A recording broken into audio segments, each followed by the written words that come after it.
Good afternoon and welcome to NTV News. I'm Siksha Sharma. We take a look into the headlines first. Nepal bowling against the UAE in the last match of the ICC World Cup League 2 series. Nepal under pressure to win the match to secure its World Cup berth.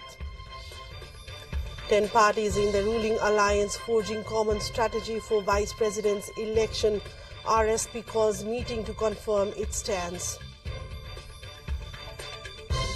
Asian stocks tumble as troubles at Credit Suisse intensified. Fears of a wider bank crisis. Investors turn to the safety of gold bonds and the US dollar. And North Korea files long-range missile ahead of Japan-South Korea talks. Missile the fourth launch in a week.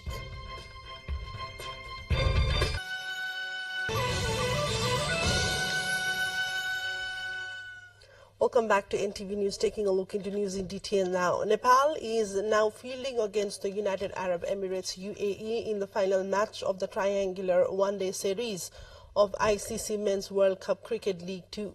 Winning the toss, UAE chose to bat first at the Kirtipur-based Tribhuvan University. The final match of the tournament participated in by 7 national teams. Today's match is taken as decisive for Nepal to qualify for the next World Cup. In the match underway at the TU Cricket Ground, UAE has so far scored 151 runs in 34.2 overs with a loss of 4 wickets. Meanwhile, Prime Minister Pushpa Kamal Dahal has made his visit to the ground where the match is being played to encourage the Nepali cricket team. In the decider match today, home team Nepal is hoping to register its name in the World Cup qualifiers being held in Zimbabwe. In the first match under this triangular series, Nepal defeated UAE by 177 runs. If Nepal defeats UAE in today's match too, Nepal will be in the top 3 of the World Cup League 2 and qualify for the World Cup qualifiers 2018. Nepal is in 4th place with 38 points with 18 wins and 15 losses in a total of 35 matches.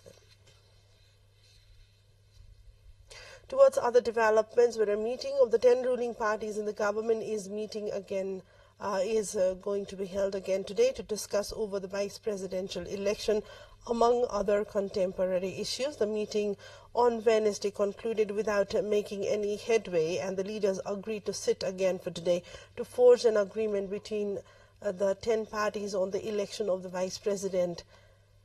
The meeting had been positive, and the leaders say that the meeting today will draw a conclusion on the matter. There are 2 candidates standing for the post of the vice president from among the 10 parties. The leaders are likely to finalize the name of a common tomorrow. The Janata Samajwadi Party JSP has Ram Sahai Prasad Yadav, while the Janamat Party has registered the nomination of leader Mamta Jha. Likewise, Astalakshmi Shake is the candidate on behalf of CP and UML.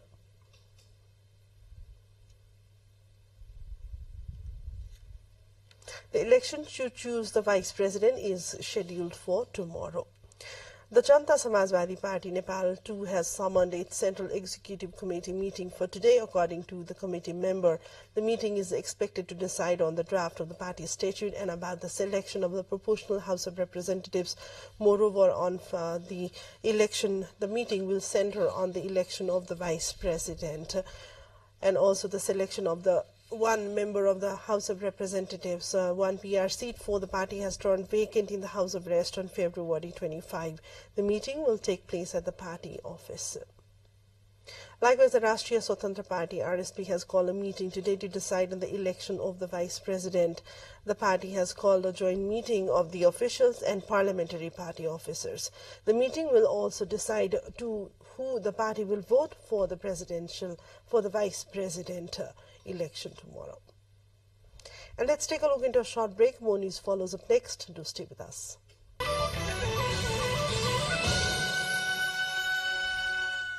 Welcome back to NTV News, taking a look into further development. With the nearing dates of the Free Student Union election campaign has by the campaigns and meetings to create atmosphere and votes in their favor. It is mentioned in the Code of Conduct of the FSC election. The use of mic is banned. No poster, no flags, leaflets or flexes are also not allowed to be pasted in public places during the campaign. The code of conduct under the TU has been issued in view of misleading publicity and to conduct election in a free, fair and transparent manner. Following the restriction, the candidates are using social media as a campaign tool. The candidates will be allowed to campaign until 12 midnight today, and polling would take place from 8 a.m. to 4 on the day of 19th March. Regarding election preparation, spokesperson of Nepal Police Post Raj Bukria said the security system has been strengthened in the campuses across the country. The FSC election is going to be held in a total of 62 constituent and 1,040 affiliated campus of the TU across the has been installed in Trichandra campus, RR campus, Patan United campus and Vishwabhasha campus of the valley. Meanwhile, the much awaited election, which is going to be held after 14 years, has excited students in Dang also. A free students union is being formed in 26 affiliated community and private campuses under the Tribhuvan and Nepal Sanskrit University in the district. On the other side, the Surkhet High Court has ordered to postpone the election of Midwest University Surkhet until further decision. Let's take a look into other developments where to Sudar Pashchim, where the coronavirus infection has been detected in Sudar Pashchim province again. Though the infection rare was found 0 in the province for the past couple of months, the cases testing positive for the virus is gradually increasing there in the province. The Health Directorate, the PIL, informed that 6 persons were tested positive for the virus in the recent 24 hours COVID test procedure. Though infection rate is on the rise, the fatality rate of late is 0, the Directorate informed. Taking you to the international update, where Asian stocks slid on Thursday and investors turned to the safety of gold, bonds and other US dollars as Credit Suisse became the latest focal point for fears for a banking crisis, leaving markets on edge ahead of a European Central Bank meeting later in the day. Credit Suisse, the Switzerland's second largest bank, announced that it will take up an option to borrow as much as 50 billion Swiss francs. That accounts to almost 54 billion US dollars from Switzerland's central bank, soothed some of the gravest concern and provided a floor to bank shares and a boost to euro future. But sentiment was fragile and a nervous air hung over the markets. MS 0.9% mid-morning. Japan's Nikkei dropped to 1.3%. Broader markets were also in the red as of Thursday. And let's take a look into yet another break. Stay with us for more updates.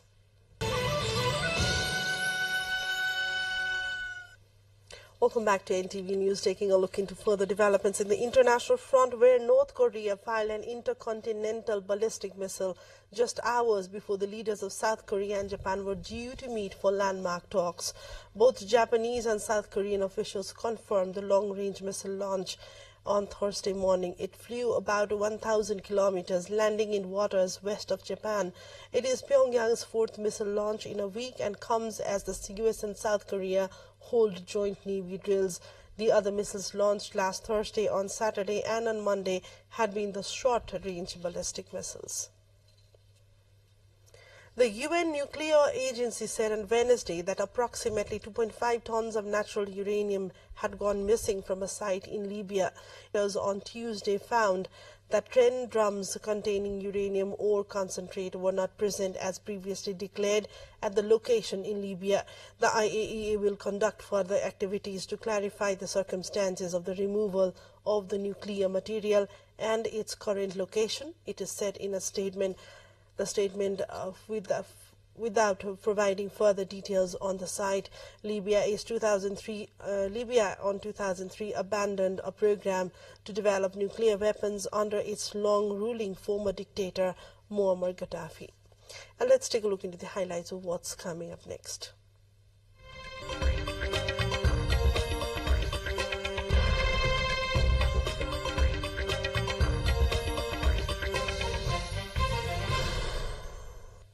Teachers, London Underground train drivers and civil servants Hunt unveiled his tax and spending plans. With hundreds of thousands of workers walking out, it was touted as the biggest single day of industrial action since a wave of unrest began last year. From nurses to lawyers, staff hit by a cost of living crisis have been striking across the economy, pitting unions against the government, which insist big pay hikes are unaffordable and risk fueling inflation. Time now for Sports Update.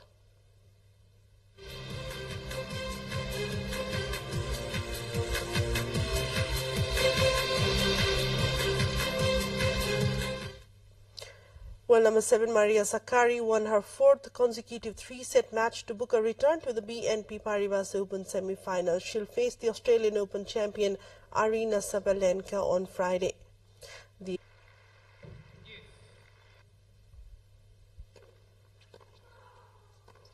Also, on Friday, Daniil Medvedev reached the semi-finals at the Indian Wells for the first time in his career, following a straight sets win over Alexander Davidovich Fokina. The Russian number 5 seed looked to be cruising after taking the first set 6-3 with ease, but his Spanish opponents put up suffer resistance in the second, and it was only in the 11th game that Medvedev managed to break through. There was no time for Davidovich Fokina to respond, and Medvedev completed a 6-3, 7-5 victory in an hour and 45 minutes. It was his 18th straight sets win after collecting 3 titles in recent weeks, and Medvedev will look to make it 19 on his way to a 4th when he takes on Francis Tiafoe, the 16th seed in the last 4.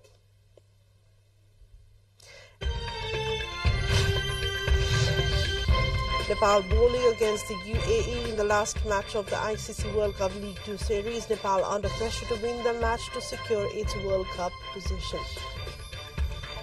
10 parties in the ruling alliance forging common strategy for Vice President's election. RSP calls meeting to confirm its stance. Asian stocks tumble as troubles at Credit Suisse intensified fears of a wider bank crisis. Investors turn to the safety of gold bonds and the US dollar.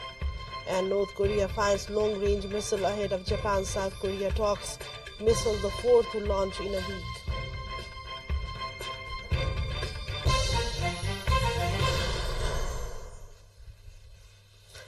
That's all for now. We'll bring to you another division. Have a great day. Namaste.